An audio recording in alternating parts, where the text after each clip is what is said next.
Sky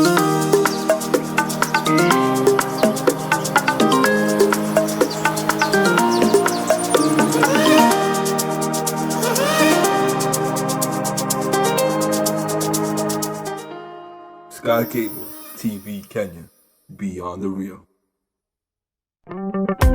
Ukienda gucanjamũra aria makũhũragĩra thimũ na nyĩmbo cia mũini Grace Mirela, citasikiza tune thimũ-inĩ yaku.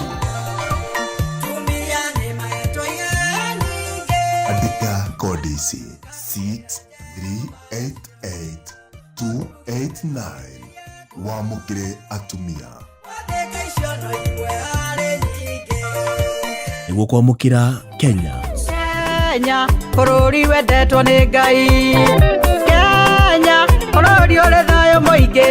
Andĩka kodi ici 6388290 rwĩmbo Kenya. Kenya, nĩ Ngai ũrĩa ũtũraga. Nĩguo kwamũkĩra rwĩmbo ndahoya maguta.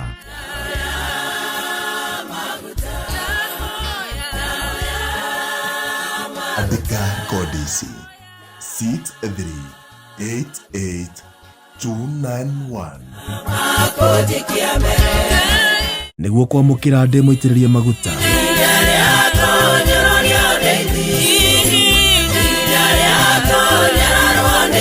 Andĩka kodi ici 6388292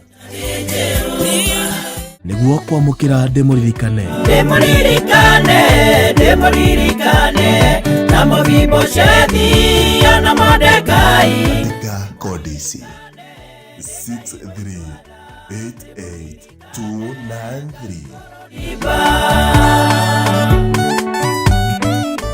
nĩguo kwamũkĩra rwĩmbo ndoka harĩ we. Ũnjĩre twĩthiaga nawe. Andĩka kodi ici 6388294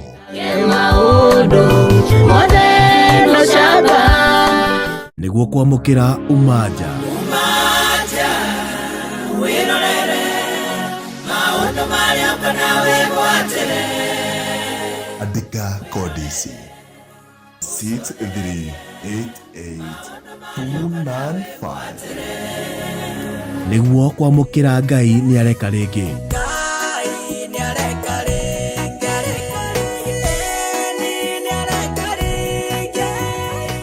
Andĩka kodi ici 6388296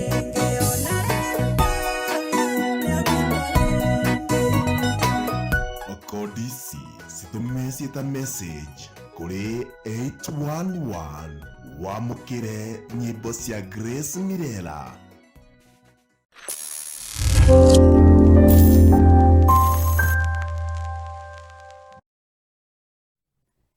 Haleluya, haleluya. Habari yako mpenzi mtazamaji.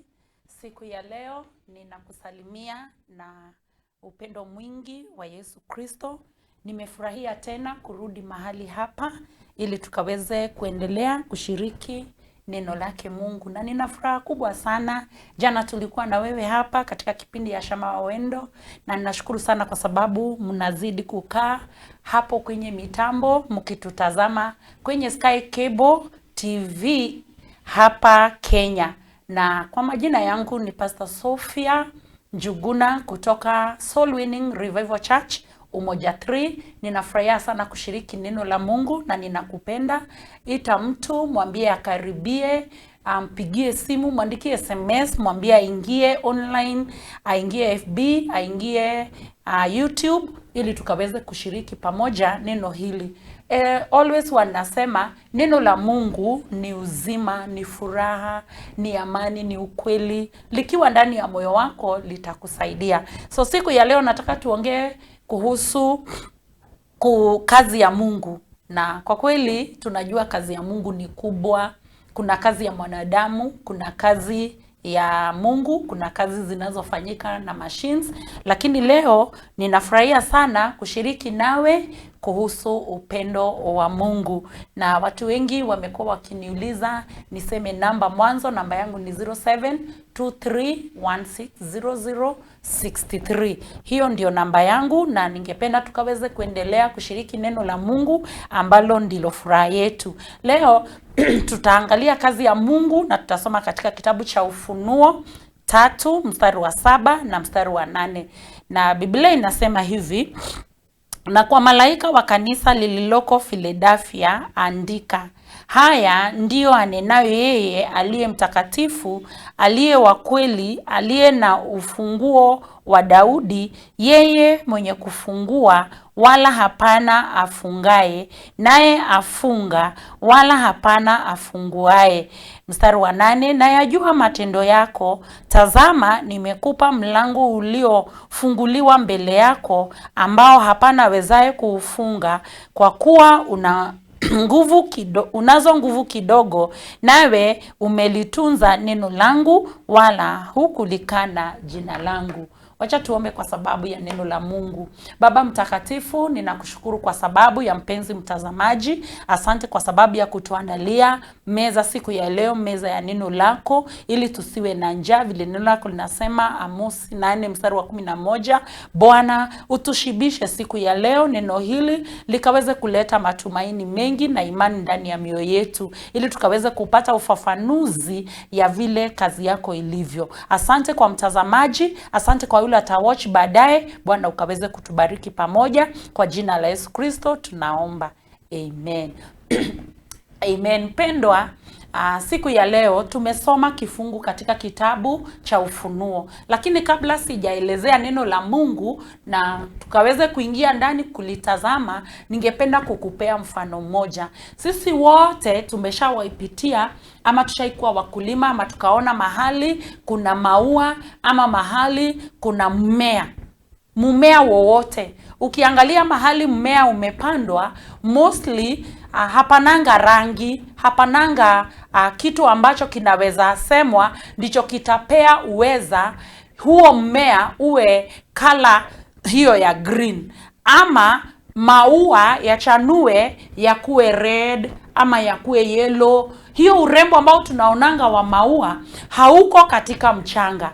So hata ukichakura ulimwengu hauwezi ukapata hiyo rangi, lakini uweza wa huo mmea unapewa nguvu na mamlaka ya kutoa na kuchanua maua marembo katika uweza wake Mungu. So Mungu ndiye hufanya kazi kurembesha maisha yetu. Mungu ndiye hufanya kazi kutupatia amani. Mungu ndiye utekeleza kazi yake kutufanya to excel in life. Mungu ndiye hufanyanga kazi yake tupate kuoana, tupate kusoma, tupate mambo mengi. So shikilia hiyo neno na huo mfano ambao nimekupatia wa maua. So ili maua yakaweze kuchanua na ikaweza kuwa na rangi, haiko katika uweza wake na haiko katika mchanga au bolea, lakini uko katika uweza wa Mungu. Mungu ndiye anasema hii itakuwa maua ya purple, itakuwa blue, itakuwa green, itakuwa gray. So siku ya leo tunapoendelea na neno la Mungu, na kuomba ukaweze kunifuatilia vizuri ili ukaweze kuelewa uweza wa Mungu ama kazi ya Mungu ndani yako. Tumesoma katika neno la Ufunuo 3 mstari wa 7 na wa 8, na Biblia inasema ya kwamba kuna malaika ameambiwa andikie kanisa, na mimi na wewe ni kanisa. Mimi na wewe ni umbo la Mungu. Mimi na wewe tunafaa kutegemea yule ambaye ni wa kweli, maana Biblia imesema andika useme kwa yule ambaye anasema iandikwe ni mtakatifu. So Mungu wetu ni mwenye nguvu sana. Mungu wetu ni mtakatifu. So yeye hategemei uweza wa mwanadamu. Yeye hategemei vile ninavyoona. Yeye hategemei pesa zetu. Hategemei muda wetu ama saa zilizowekwa. Hategemei mchana au usiku. Yeye kwake mchana na usiku zinatoshana. Biblia inasema yeye aliye mtakatifu, na kwa sababu yeye ni mtakatifu, ni msafi, ana ukuu mwingi,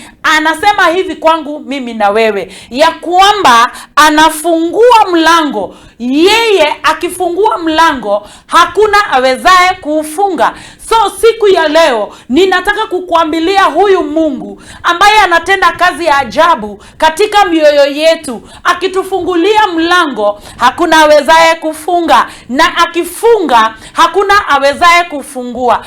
Mtazamaji unayemtazama jioni ama mchana wa siku ya leo, kuna mambo mengi yanafikia maisha yetu. Tunaona kuna shida, tunaona kuna matatizo, tunaona uchungu, lakini Bwana ambaye ni kweli, ambaye ni mtakatifu, ambaye anaweza, anasema leo nimekufungulia mlango na hakuna mtu anaweza kufunga. Huu mlango mara nyingi huwa anasema ni Yesu Kristo. Ili tuingie mahali pa baraka tunahitaji Yesu. Yesu ndiye lango la kondoo. Yesu ndiye mlango ambaye Bwana amepeana ili hukumu ikaondoke, ili dhambi ikamalizike, ili shida na matatizo zikaweze kuwa zimeisha. Maana yeye alikuja akasema ya kwamba dhambi imekwisha. Akasema amebeba mashida zetu, matatizo yetu na uchungu wetu. So leo unaponitazama, ningependa ujue ya kwamba mlango uko wazi.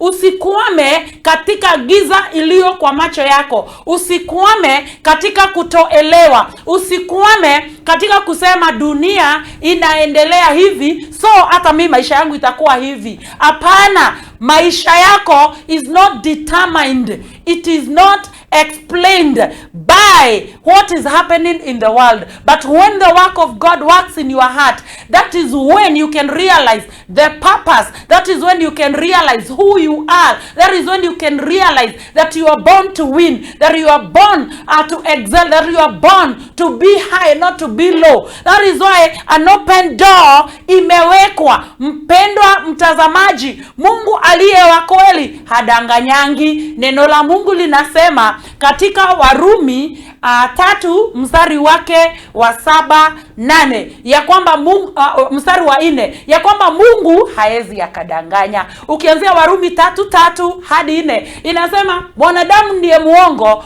Mungu hawezi akadanganya. So jioni ama mchana wa leo nataka kukuambilia an open opportunity, an open defining power ya Mungu, ya kwamba wewe haufai kukaa kitako na kusema nitakufa katika dhambi zangu, na kusema nimeshindwa, na kusema ya kwamba ninachukiwa. Hapana, mlango mmoja ukifungwa, Mungu anafungua mmoja. Adui akija, kwa sababu Biblia inasema Deuteronomy, tutaangalia kidogo katika Deuteronomy baadaye, ya kwamba wakati mlango mmoja umefungwa, Mungu anafungua mwingine.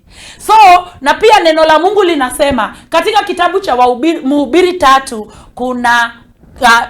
kuna muda wa kila jambo. Kwa hivyo kwa kila jambo kuna wakati wake. Wakati wa kulia upo, lakini hatuliangi milele. Mungu anatuandalia furaha, mlango ulio wazi. Mungu anatuandalia upenyo, breakthrough. Mungu anatuandalia kama hii njia ambayo nahubiri injili ni njia Mungu ameandaa. Siku struggle from a friend, I knew this station. Na kwa hivyo naweza fikia mataifa, naweza fikia mioyo mingi. So huu ni mlango. Labda kuna mahali nilikuwa naona kazi ya Mungu haiendelei vizuri, ya kwamba corona imekuja, siwezi enda door to door. But today ninasimama tu katika huu mlango, katika huu mwanya, katika huu penyo, nikwambie wewe umekaa pale, kuna mlango ulio wazi. Usiangalie mlango uliofungwa. Kama mambo haiwezekani kwa njia moja, kazi haiendelei kwa njia moja, kampuni haiendelei kwa njia moja, kanisa limekwama, ndoa ni kama iko na shida, watoto wamekulemea,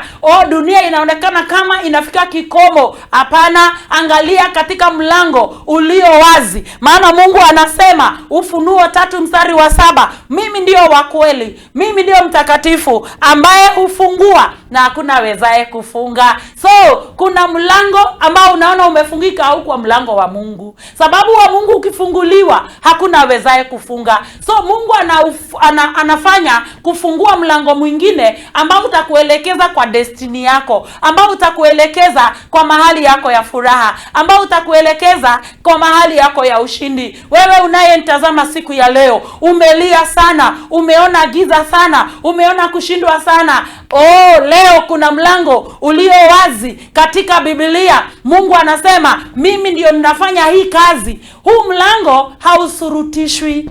Mostly nikienda Tanzania, kuna stage kubwa sana Tanzania, Dar es Salaam, inaitwa Ubungo. Unapoenda Ubungo, stage hiyo kama hujaienda huwezi ingia, sababu kuna kamlango kanakozunguka. So lazima you enter wakati inaenda round. Na pia kuna milango ambayo tunaonanga ina sensor.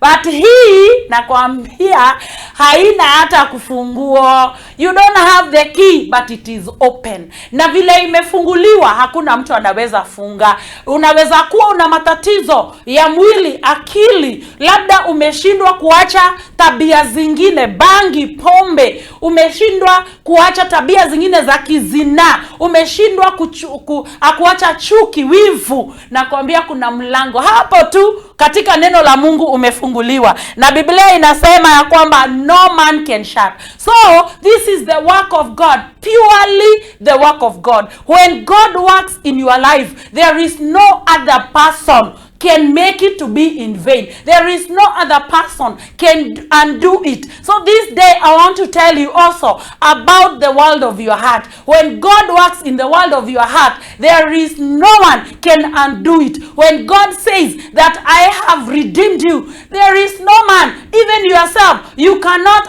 again entangle yourself in the things of the flesh or in the things of sin. So when God does any work, it is forever. It is eternal. And always I preach with a smile when I remember that the work of God is eternal, salvation of God is eternal, that when he redeems you, his redemption is eternal. So today, even eternal life that he has given us is eternal. And even the door that he has opened for us, it is eternal. It is forever. So when you enter by it, you find pasture. When you enter by it, you find joy. When you enter by it, you find happiness. Today, wewe ambao umekuwa ukilia, wewe ambao ulikuwa na hofu, Pastor Sophie anakuambia usihofu. Kuna mlango uliofunguliwa na hakuna mwanadamu anaweza funga. Wakati huu watu wengi wanasemanga mimi nimeshindwa kwa sababu ya familia yetu, kwa sababu ya jina nililopewa. That does not define the door, the destiny. That does not define your purpose. What defines your purpose is when God works. Na God akiwork, I'm telling you, akisema you are holy, you are holy. Akisema you are going far, that is where you are going. Akisema you are a winner, it does not mean that now you try to do something. No, the work of God aiongeze wangwi. Vile huwa tunasema acha niongeze hii neno nguvu. No, you cannot add anything. That is why in the beginning Mungu aliumba mwanadamu mwisho. Wakati Mungu anafanya kazi, hahitaji wewe uongeze. Kuomba ni kuzuri, kutoa ni kuzuri, kufanya mambo yote ni nzuri katika ulimwengu na maisha tuliyoko. Lakini katika kazi ya Mungu, mpendwa, haiongeze wangwi. Akisema wewe iwe mtakatifu kama vile nilivyo mtakatifu, hakuambii uanze sasa kujiosha, hakuambii uanze sasa kujifanyia kazi. Yeye amefanya kazi ya umilele katika maisha yetu. Mstari wa 8, Biblia inasema hivi, Ufunuo 3 mstari wa 8, na yajua matendo yako. Na yajua matendo yako. Mungu anapofanya kazi yake haitegemei matendo yangu, haitegemei maombi yangu, haitegemei uzuri wangu, haitegemei ubaya wangu, haitegemei kushindwa kwangu, haitegemei vile nilivyo mlemavu, haitegemei niko mgonjwa. Anasema najua matendo yako. Wengine tuko na ulimi very sharp. Wengine tuko na ulimi ambao ni wakufokea. Wengine tuko na ulimi ambao ni wakuletea watu maafa. Lakini nataka nikuambie, Mungu anapofanya kazi yake haitegemei vile wewe ulivyo. Anakufanyia kazi kama maua. Ile nilikuambia nikianza, nikakuambia maua inakaa tu hivyo, inamea kupitia mvua ya Mungu. Alafu inapomea kupitia maua ya Mungu, inategemea vile Mungu ataipea kala maua. Zingine maua kama hizi unaona, although hizi ni artificial, ina white, ina purple, ina pinkish, hii yote inaonyesha uweza wa Mungu. So wewe ambao unatazama siku ya leo, ninakuomba ukaweze kutegemea kazi ya Mungu. Usitegemee kazi yako, usitegemee vile ulivyo mtajiri, vile ulivyo maskini. Biblia inasema, tazama najua matendo yako. Mungu anakujua kuliko vile unajijua. Kule kwetu Soul Winning tuna mstari ambao tunapenda. Katika kitabu cha Nahum 1 mstari wa 7 inasema, Mungu anajua wale wampendao. So you cannot pretend before God. You cannot go before God and say, because now I am here, I need something, Lord do it unto me. You start to cry, you start to mourn, you start to lay prostrate. No, God knows them that love him. Na ndiposa anasema najua matendo yako. Although wewe umeshindwa, although wewe hauna kitu kizuri, hauna maisha mazuri, hauna mategemeo mazuri, hauna pesa mingi, wewe unaishi nyumba ya mabati, wewe unaishi ukitegemea familia yenu wakufanyia kitu, badilisha mawazo yako. Angalia, Mungu anasema ninakujua. Lakini although ninajua, anasema nimekupa. Hallelujah.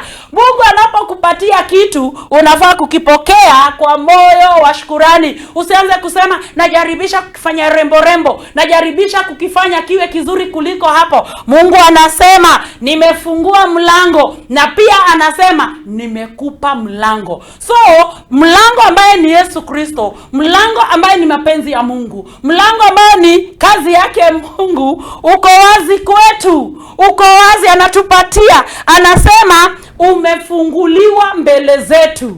Sijui kama unaonanga wakati mwingine ukitembea na habi yako, anaweza kufungulia mlango uingie. Umeenda kwa hoteli, kama sasa tutakuwa na Valentine Day, utaona watu wanakuvurutia kiti. You don't need any power, any strength to push that chair. Wewe unahitaji tu ukae, unahitaji tu uingie. Kuna watu wengine pia wanaweza kufungulia mlango hata wa kuingia kwa nyumba. Huyo ni mwanadamu, lakini Mungu ametupea mlango ulio wazi. Pendwa mtazamaji, umehofu muda mrefu, umesema January ime-add days. January is the same as December, is the same as miezi ya feast. Nataka nikwambie, ile kitu nafaa kugundua ni kwamba Mungu amekupa mlango, ni kwamba Mungu amekupa upenyo. Biashara inaonekana kama haiendi vizuri, lakini Mungu anasemaje? Nimefungua mlango mbele zako. Wewe ambao unanitazama siku ya leo, wewe ambao una share, wewe ambao unaambia wengine waingie ili watazame hiki kipindi tunachokipenda, waachilie waingie ili wajue ya kwamba Mungu amewafungulia mlango. Biashara haiendi vizuri, maisha yako ya rohoni, moyo wako umejaa kusononeka. Biblia inasema nimefungua mlango. Mlango ni Yesu Kristo. Mapenzi ya Mungu ni kwamba Yesu Kristo aje ili mioyo yetu isiwe na dhambi, mioyo yetu iwe clean. You cannot reach out to your heart, you cannot reach out to your own heart. No, that is why we have the door, that is Jesus Christ, ambaye akituondolea dhambi naondoka milele, akituponya unaponya milele. Uko katika kitanda cha ugonjwa, uko mahali umeugua. Kuna watu ambao ni wagonjwa tutaombea tukimalizia.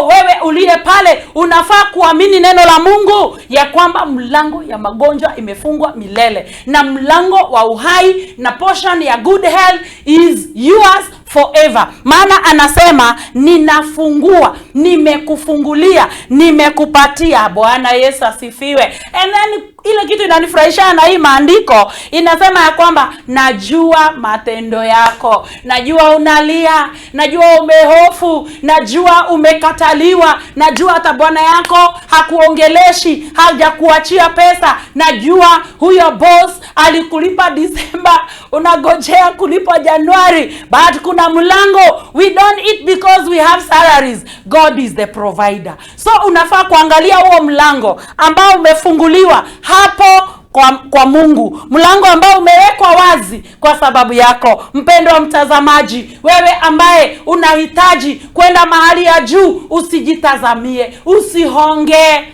Hallelujah. Wewe usionge mtu, usianze kuleta kibele mbele.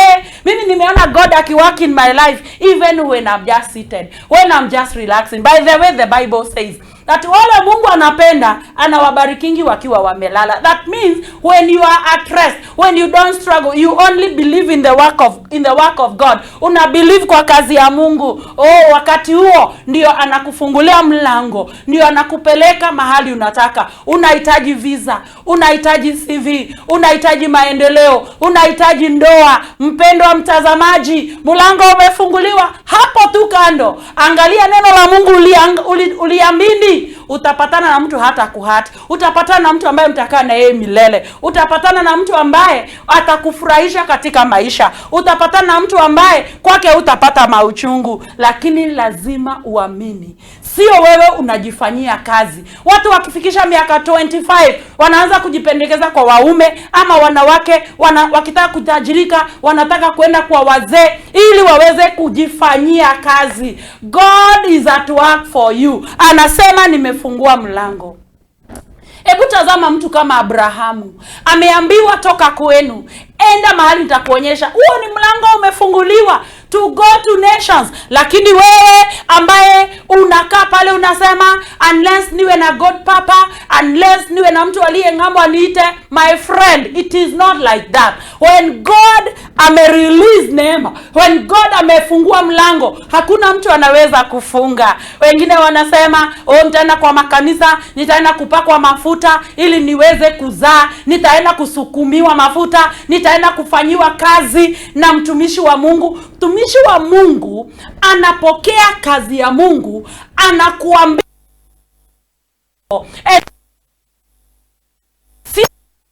uamini zile anafanya. No, uamini ile kazi Mungu anafanya ndani yake. So, nakwambia mlango uliofunguliwa. Wewe unayenitazama mahali ulipo, nataka nikwambie mlango uko wazi. Umelia hauna mtoto. Kuna wakati ambapo kule kwetu kanisani, before corona, we normally do crusades mwezi wa 7. Na huo ndio mwezi ambao tunafanya our grand crusades. Tunakaribisha watu kutoka ngambo, marafiki zetu, tunawaambia wakuje.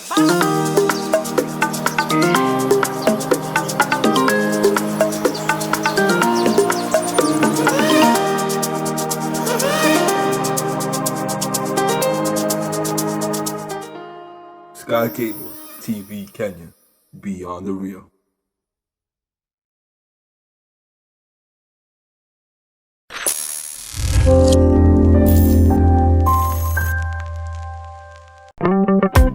Ukienda gũcanjamũra arĩa makũhũragĩra thimũ na nyĩmbo cia mũini Grace Mirela, citasikiza chumbi mume yaku.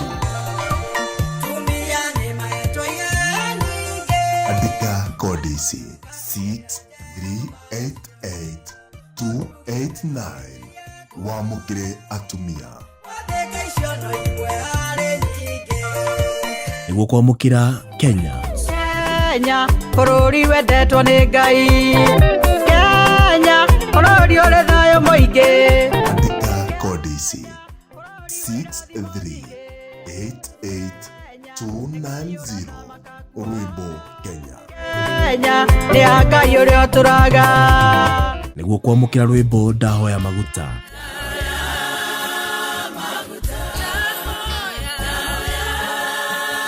Andika kodi ici 6388291 nĩguo kwamũkĩra ndĩmũitĩrĩrie maguta.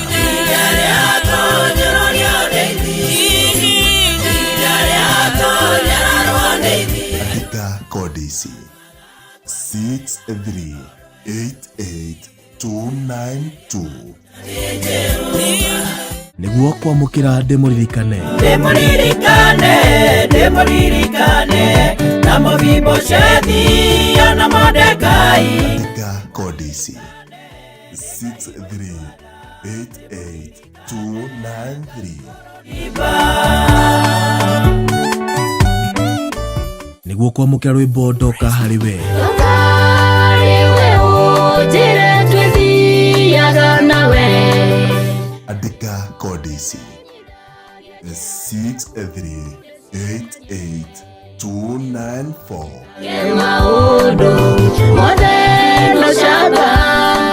Niguo kwamukira umaja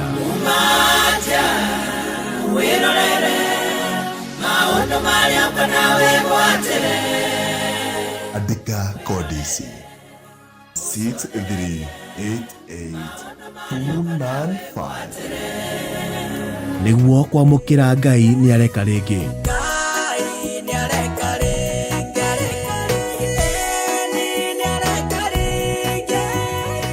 Andika kodi ici 6388296.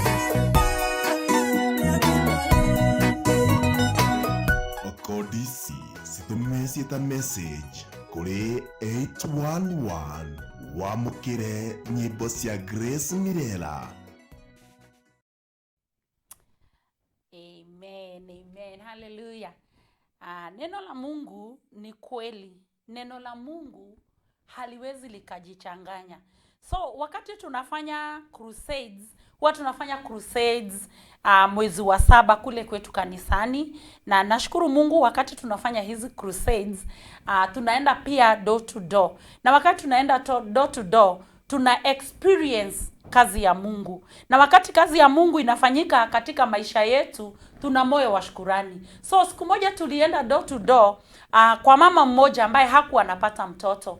Na wakati tulienda kwake, tukamwambia ni ripoti ya nani utakayoamini. Mpendwa mtazamaji, alisema nitaamini ripoti ya Mungu. Tukamwambia mnamo wakati kama huu, ukiamini mlango umefunguliwa, ukiamini your womb imefunguliwa, ukiamini utapata mtoto, utakuwa na mtoto. Hallelujah. I want to thank God because Pastor Blessed from Uganda ana watch this video ama ana watch hii TV, na ninajua ya kwamba yeye ni witness pamoja na Bishop Nancy. Wakati tuliingia kwa hiyo nyumba, huyo mama alipata mtoto, na huyo mtoto anaitwa Sophia. Nashukuru Mungu sana kwa sababu hiyo ilikuwa kazi ya Mungu. Mwanadamu hangeweza kumpatia mtoto, madaktari hawangeweza kumpatia mtoto, watu hawakuweza kumpatia mtoto, uweza wake ndani ya ndoa haikuweza kumpatia mtoto. Lakini atukuzwe Mungu kwa sababu siku ya leo mimi ni mshuhuda. Wako pale kanisani, huyo mtoto yuko pale kanisani na anaendelea vizuri. So nashukuru Mungu kukwambia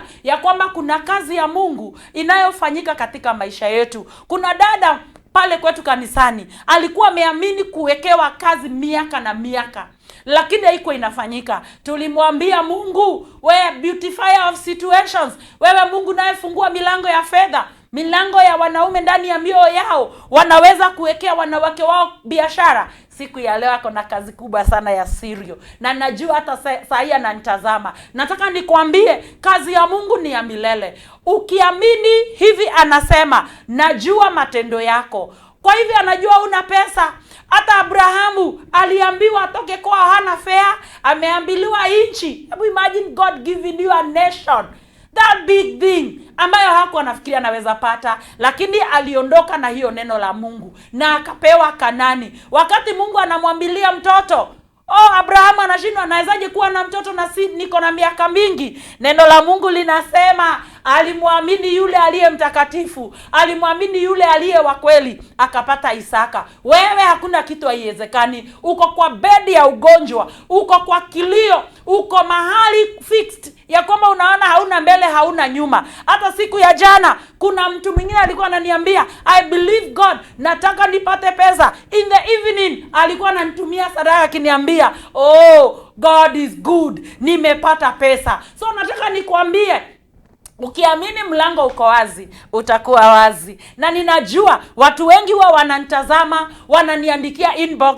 sababu niko hapa live, mostly siwezangi kusoma message zenu, lakini nyumae huwa ninaweza kuziangalia. Kuna mtu tulikuwa tunaomba na yeye last week na Mungu amemponya. Kuna mtu ambaye alikuwa ameumia moyoni mwake. Wakati tuliongea neno la Mungu, akasema hii neno is so powerful, inanibariki. Na wakati alipoamini neno la Mungu, amenitumia message akaniambia, pastor, nimepona. Ninataka nikuambie kazi ya Mungu haihitaji uongezee. La Sunday nilikuwa Ngong, nikaombea mama, nikamwambia dawa hizi umepewa mfuko mzima, zikae pale kama ushuhuda, lakini uamini dawa ninayokupa. Nikampatia Mathayo 10 mstari wa 1. Nikamwambia God ana heal all diseases. Huyo mama alisimama mpaka atakatupeleka mahali pake pa kazi. Alikuwa na uchungu the whole of her body, ni kama arthritis, ni kama haieleweki, daktari hawajui, but today she is healed.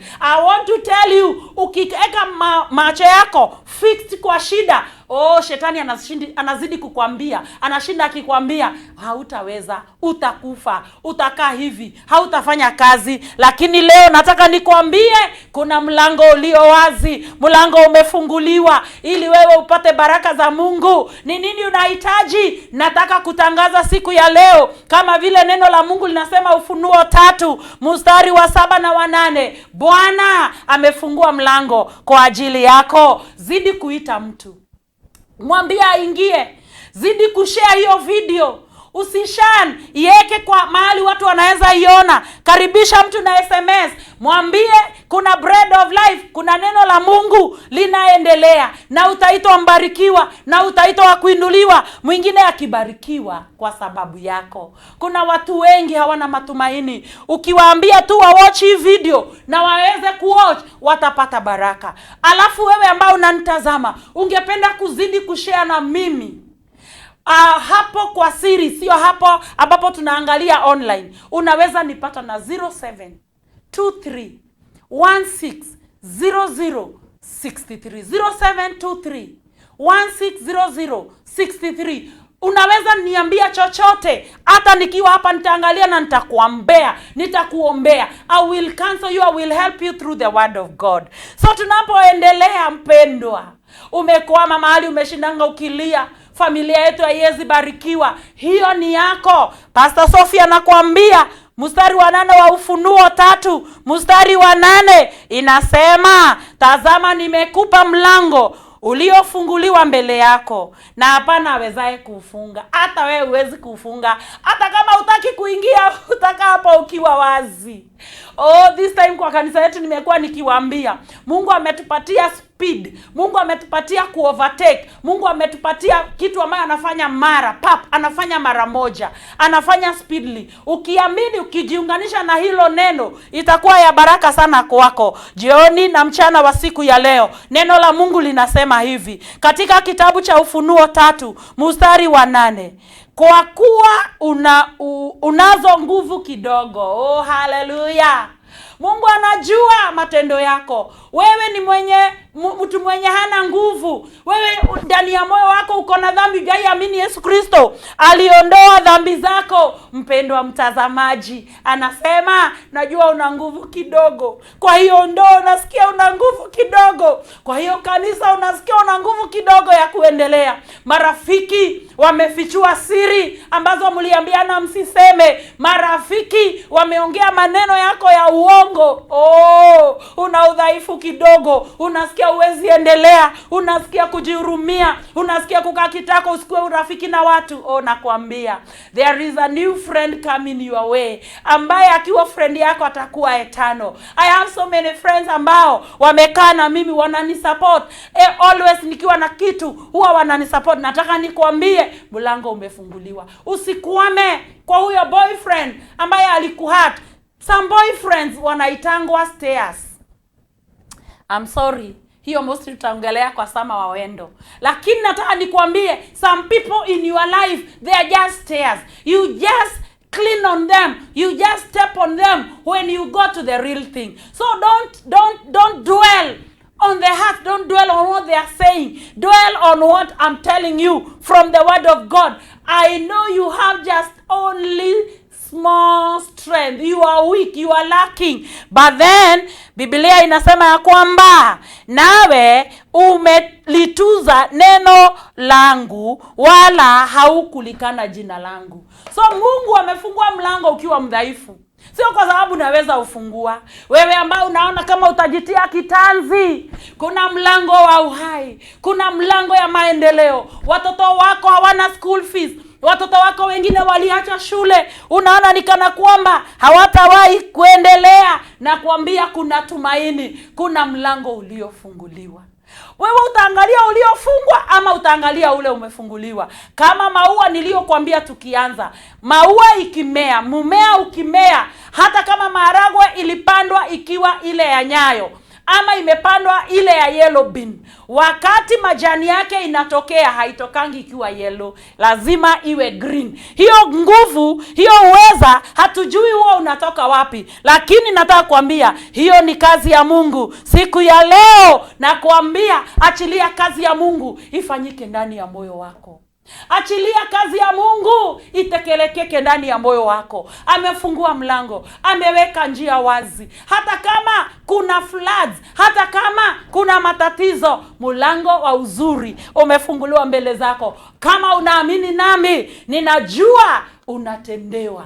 Haijalishi shida hiyo umekaa nayo muda mgani, haijalishi umelia miaka ngapi, mumeachana na mume wako na mke wako miaka ngapi, watoto wako wamepotea hawakusaidii miaka ngapi, leo nakwambia mlango uko wazi. Mpenzi mtazamaji, amini kazi ya Mungu nawe utaitwa mbarikiwa. Amini kazi ya Mungu nawe utaona baraka zake, nawe utaona uweza wake. Imagine hata ukiwa mdhaifu, Mungu anasema nitakutia nguvu. Imagine hata kama umelemewa, Mungu anasema nitakuinua. Imagine anasema najua matendo yako, wewe umeua, umenajisi, umevuta bangi, umefanya maovu yote, lakini Mungu anasema nimeweka mlango wa mabadiliko mbele yako. Ukiamini Yesu atakubadilisha, maana kuokoka sio kubadilisha tabia. Mungu ametuma Yesu atubadilishe moyo, na moyo ukibadilika, mambo yote yanayozalika yanakuwa marembo.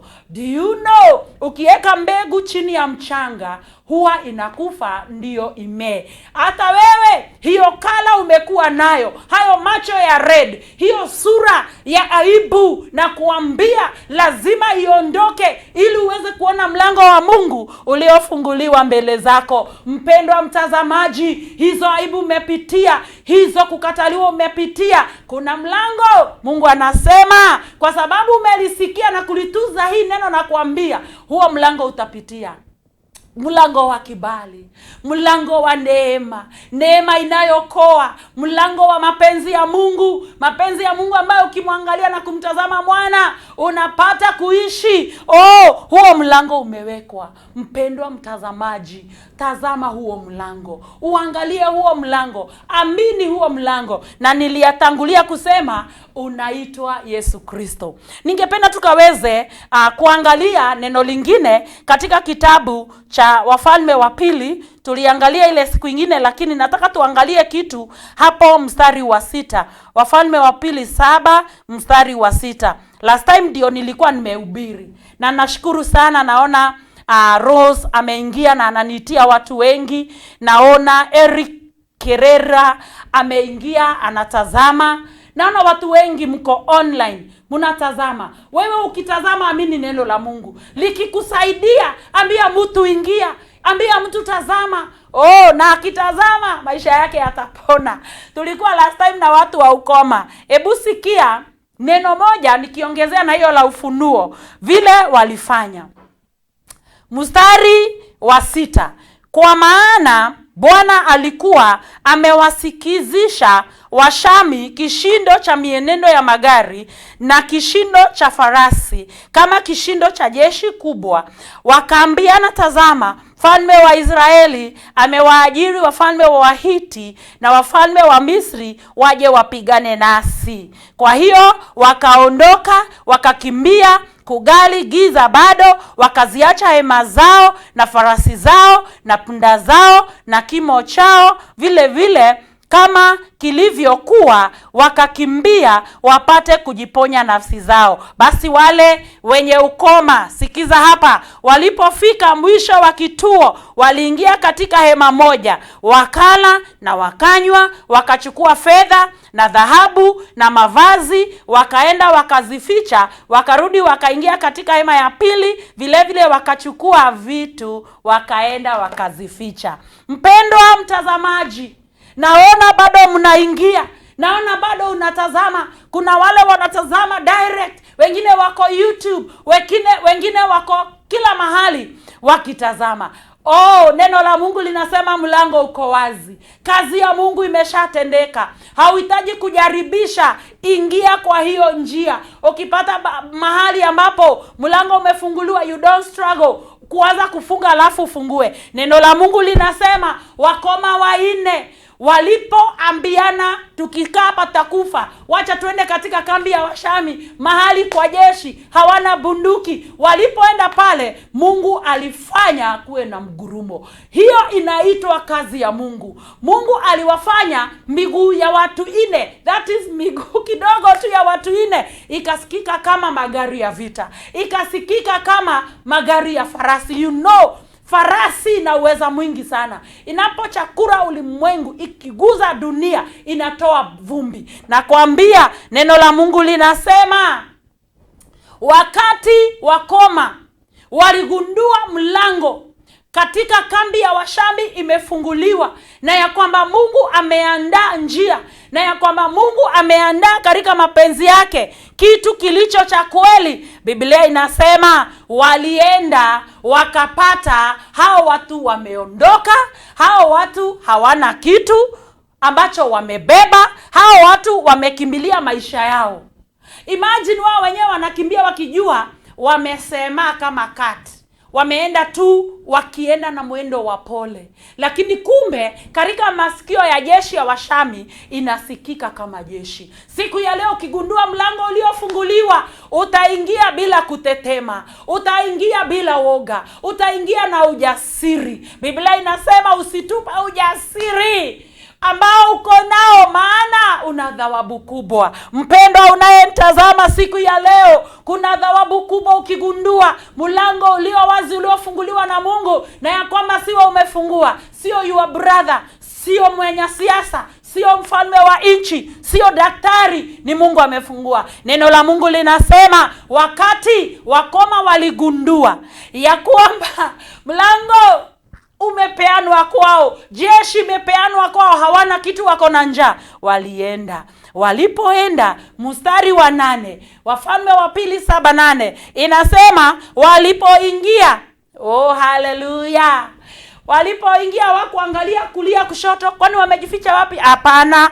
Kitu ya kwanza walikuwa na njaa. Biblia inasema wakala na wakanywa. Mungu akifungua mlango, anafungua mlango wa neno lake. Anafungua ili tuongozwe na neno lake. Neno lake ndilo umaliza njaa. Kuna mwimbaji wa wimbo wa Injili anasema jina la Yesu ni chakula wakati wa njaa, ni furaha wakati ambapo kuna uchungu. My friend, nakuambilia hii furaha ya kweli, nakuambilia mlango umefunguliwa. Usijipime na vile watu wamekupima, usijipime na vile unavyojihisi with your emotion. Jipime na hii neno. Walipoingia wakakula, walipoingia wakanywa, walipoingia wakafurahia. Biblia inasema wakakunywa, wakachukua fedha. Mlango wa vitu nzuri umefunguliwa kwako. Mlango wa msamaha umefunguliwa kwako. Unafaa kuamini. Haufai kwenda kusema nisamehe, nimefanya 1 2 3. Hapana. Biblia inasema umefunguliwa. Neema hiyo kwao imefunguliwa. Neema ya wokovu ni kipawa. Ni kipawa, unafaa tu kukipokea. Sasa tunapojiandaa kuingia Valentine, wakati watu ambapo wanafanyanga kupeana vipawa, mpendo anakuambilia kipawa cha bure, kipawa chu cha kutazama mlango uliowekwa, kipawa chu cha kuangalia kazi ya Mungu katika maisha yako. Mpendo wa mtazamaji, Biblia inasema kwa jeshi la Washami, mahali ya kushindwa, wameingia, wamekula, wamekunywa, wamechukua fedha. Haleluya! Ulikuwa na shida ya pesa, na kutangazia sasa hivi mlango ulio wazi. Kuna watu ambao huwa wanasema nitabarikiwaje? Nilikwambia kuna mmoja katika hii chapter alisema hata Mungu akifungua mlango haiwezekani, hata akifungua madirisha ya mbinguni haiwezekani. Usikuwe na taswishi, usiwe na hofu, usianze kupima huyo pastor anasema nini. Nimesema kama unahitaji pesa utazipata, kama unahitaji kazi utapata. Ukiamini neno la Mungu linasema najua matendo yako, najua hujui kuniamini, najua hujui hata kunitolea, najua hata uendangi kanisa, but Mungu anasema ukisikia hii neno, ukilitunza hili neno, mimi Mungu nimefungua mlango wazi, nimekupea, umefunguliwa. You don't need to struggle. That means kazi ya Mungu hainanga kufanyia kazi, hainanga uchovu, hainanga kungangana. Biblia inasema fedha zikapatikana. Hata wewe mlango wa fedha utapatikana. Ni Januari. Kule kwetu kanisa nawaambia usijawahi sema January ni mbaya. Stima ikipotea kwetu nawaambia this is the right moment. God wants to listen to our own voices. So wakati mimi naona vitu vyaenda kinyume, niko na hii imani moja. Nilipokea huu moyo moja. Mungu, kazi yako ndiyo ya kweli. Wewe si ni mtakatifu, wewe si ni wa kweli. Vile utakavyonifanyia ndiyo ya ajabu. Matatizo yatakapokuja, majaribu yatakapokuja kama gharika za maji, nitatuma neno langu likuinulie kiwango. Wewe ambaye unahitaji upenyo, Mungu akupatie upenyo kama wana wa Koma. Mungu akupatie upenyo kama Abrahamu. Mungu akupatie upenyo kama wa Ruth. Mungu akupatie upenyo na ushindi sasa hivi kwa jina la Yesu. Wewe unanisikiza ukiwa kwa kitanda ya kugonjeka, labda uko na simu yako, labda utaangalia baadaye, jiunganishe na hili neno na utapata vitu zilizo kubwa. Dhahabu inamaanisha Yesu Kristo. He is the glory. Yesu Kristo ndiye utukufu. Ukisikia mahali kunasemwa dhahabu, inamaanisha utukufu. Watu wanapenda dhahabu sana, wanapenda vitu nzuri nzuri. Biblia inasema ya kwamba wakapata dhahabu. Wewe unayenitazama, usijipime na ile kazi pesa yako inaweza fanya, kazi yako inaweza provide. Jipime na neno la Mungu na utaona baraka. Ninashukuru sana kwa sababu neno la Mungu ni la kweli, kwa sababu neno la Mungu halibadiliki, kwa sababu neno la Mungu haliwezi likaexchangewa na kitu chochote. Akisema utapata fedha katika kambi ya jeshi, hiyo ni kumaanisha nini? Mahali inaonekana ukali, mahali inaonekana haiwezekani, sababu watu wanasemanga ni kama umeenda kuguza gari ya polisi unajiletea shida, ama kutupa mawe kwa polisi, hiyo ni kujiletea shida. But Wakoma walienda na neno la Mungu, walienda na imani. Wewe jiunganishe na Revelation chapter 3 verse 8. Inasema najua wewe una nguvu kidogo tu, hauna nguvu, una uwezo hata wa kutafuta, huwezi hata simama pale, huwezi, unashindwa kuacha kulia. Nakwambia Bwana amekuvuta machozi, maana amefungua mlango wa furaha mbele zako kwa jina la Yesu. Amefungua mlango wa uweza mbele zako kwa jina la Yesu. Asante sana kwa sababu ya kuendelea kutazama. Ninataka nikuambie kuna ushindi, kuna baraka, kuna neema tele unapojiunganisha na neno la Mungu. Then hawa wapendwa ni Wakoma, ni wadhaifu wakubaliki. Biblia inasema walipata mpaka mavazi. Walipovaa, walipochukua hizi fedha, wakaenda wakaficha. Haleluya. Mpendwa mtazamaji, ndani ya moyo wako kuna nini? Ficha neno la Mungu. Daudi anasema nitalificha neno lako ndani ya moyo wangu, nisije nikakutenda dhambi. Eka neno la Mungu kwa wingi ndani ya moyo wako, ili hali ikikuja utapata ushindi. Kazi ya Mungu ikifanyika kwako ni ya milele. Akitaka kukurembesha, anakurembesha milele. I wish ungeniona nikiwa msichana. Nilikuwa mkonde, nilikuwa nimejaa hofu, nilikuwa nimekataliwa. Wakati nilijua ya kwamba mapenzi ya Mungu ni ya kwamba nifanikiwe, nikachukua hiyo neno, nikaanza kusema Ezekieli 37, nyama na irudi mahali yake. Siku ya leo nimeuona utukufu wa Mungu. I can experience the golden opportunity of God. Naweza cheka, naweza furahia. Those days I could cry. Labda uko kama mimi, labda hakuna mtu anakupenda. Zamani nilikuwa naona mtu akinipenda ananiambia nashindwa ananiambia nini? Mimi mwenyewe sijipendi, wewe unaweza nipenda aje? You change your perspective. Siku ya leo mimi najua natembelea kibali. Tembelea kibali hata wewe. Tembelea mlango ulio wazi. Tembelea the opportunity that God has made. Biblia inasema wakaficha. Hata wewe ficha neno la Mungu. Ficha uweza wa Mungu ndani yako. Jua ni yeye afanyaye kazi. Wewe huwezi ongezea kazi ya Mungu katika maisha yako. Biblia inasema ya kwamba walipoficha wakaambiana, wacha twende tusaidie wale wengine. Wakati uko na furaha unaweza msaidia mtu. Wakati umepitia mlango unaweza saidia mtu. Hapa nililetwa na mtu. Nami kwa sababu nimepita, nimeweza kufanya wengi waupitie huu mlango. Nimefanya mambo mengi sana kupitia kusaidiwa na watu kujua ya kwamba Mungu amenipa kibali. Mungu amenipa mgurumo. Mungu amenipa uweza. So nikijua ni Mungu amenipa, naingia na mimi napata baraka, na mimi napata upenyo. Wewe ambaye ulikuwa unahitaji lolote, siku ya leo tuamini na wewe kupitia hii neno ambalo tumeliongea. Both in 2 Kings chapter 7 verse 6 up to 8 and then Revelation 3 verse 7 to 8 inasema kazi ya Mungu ni kufungua.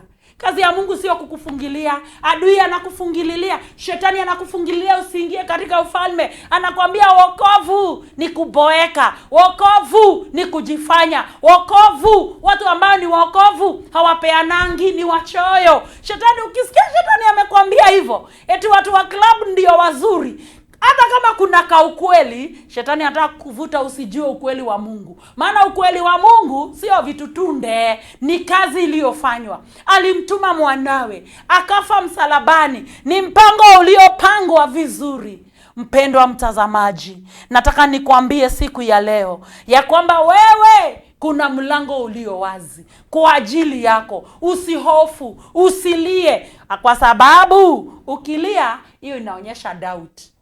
Hiyo inaonyesha uamini. Hiyo inaonyesha unataka kujifanyia kazi. Na ukitaka kujifanyia kazi, my friend, utafail. Kuna watu wanahongana na wanaenda jela. Kuna watu wanahongana wapate kazi, alafu baada ya muda wanafutwa. Pesa zile walipeana hawajapokea kama zile wakati wako kazini. So unapata ya kwamba hao watu ni kulia. The routine is one.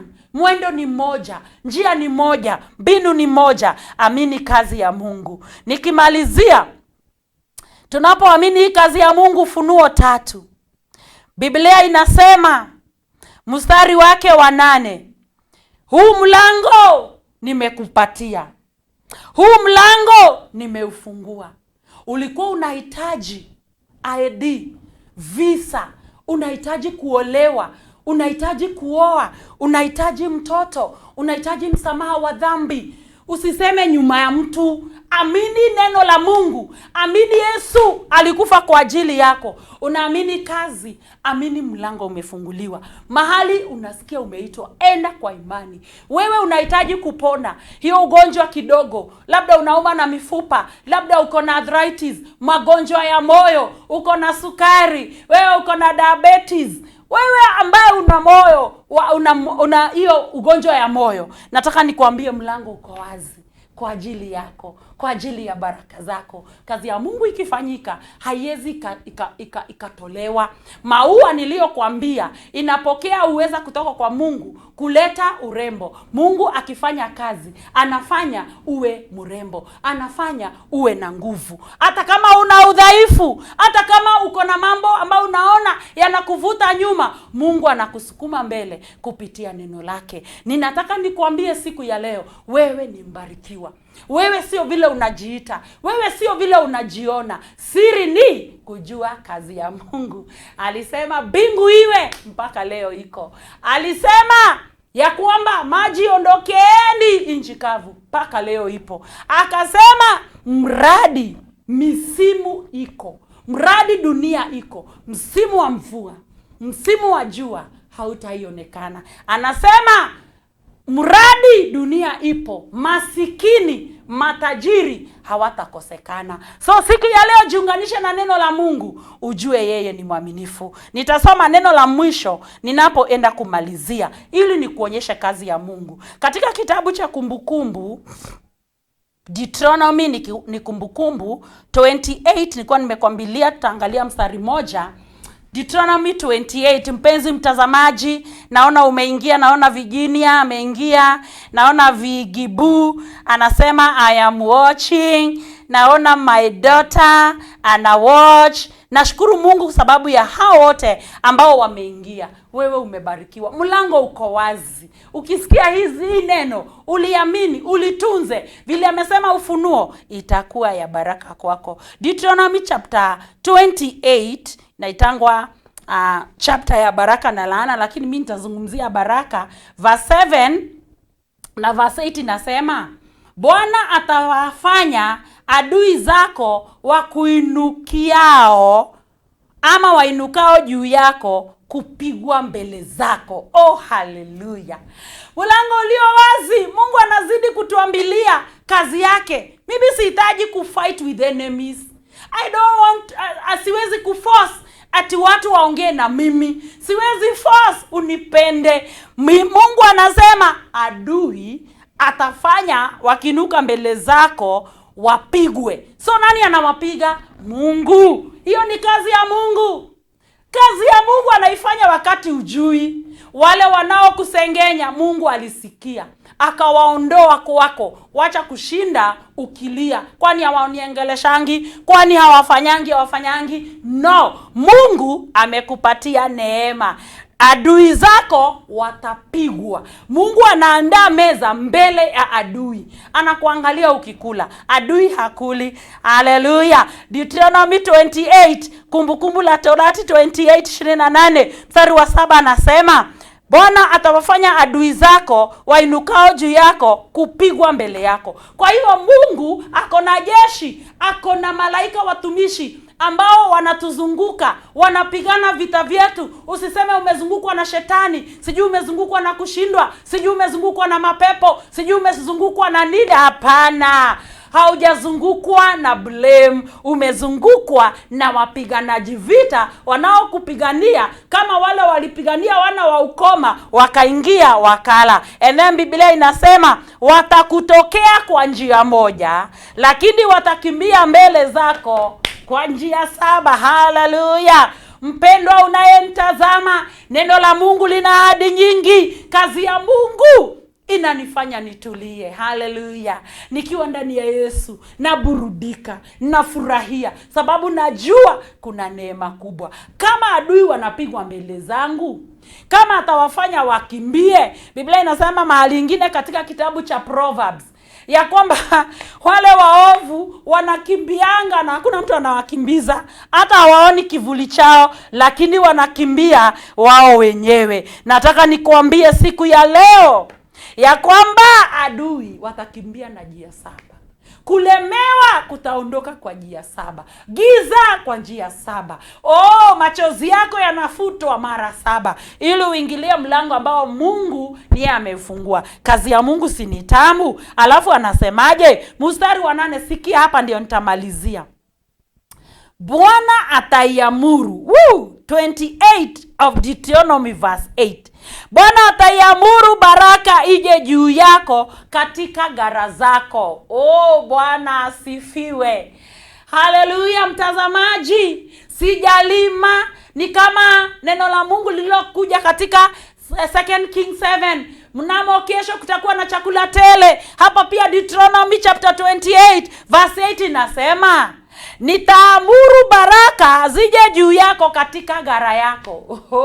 Na si yako, gara zako.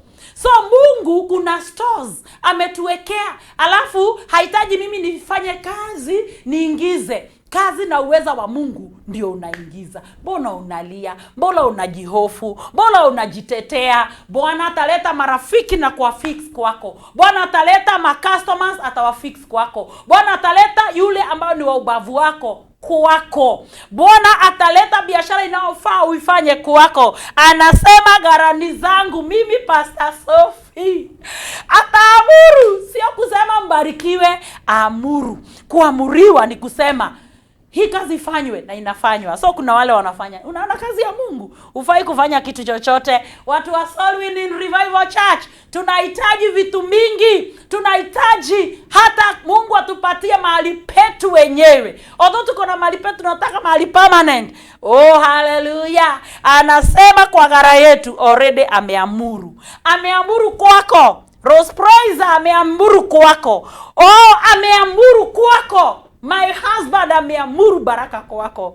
Wewe ambao unanitazama ameamuru. Disho Mungu ameamuru kwako. And then anasema na mambo yote utakayo yatia mkono wako, na mambo yote utakayo tia mkononi mwako, naye atakubarikia katika nchi akupayo Mungu wako. Bwana asifiwe. Nitamaliza na huo mstari.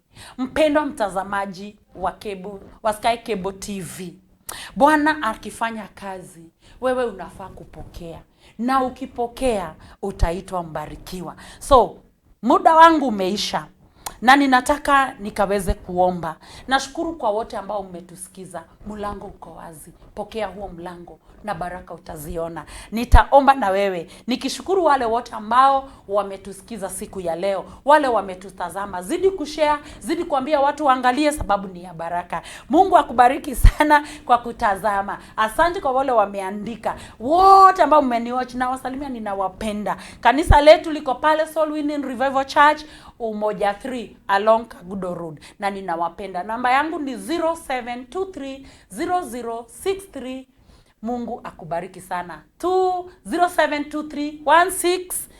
0723160063. Baba, ni asante sababu ya mpendwa mtazamaji. Asante kwa kumruhusu asikize kipindi hiki leo. Neno lako limfanyie kazi, kwa sababu kazi yako ni imara, ni ya milele. Vile umetuambia utaamuru, amuru kwake, amuru kwa garai zake. Bwana, atakachoshika na mkono wake kikafaulu. Ninakubariki na kuinua kwa sababu ya kipindi tupendacho kila Wednesday. Tusaidie kuwa mahali hapa, katika jina la Yesu Kristo tunaomba na tunaamini. Amen, amen. Bwana akubariki na akutie nguvu. Amen.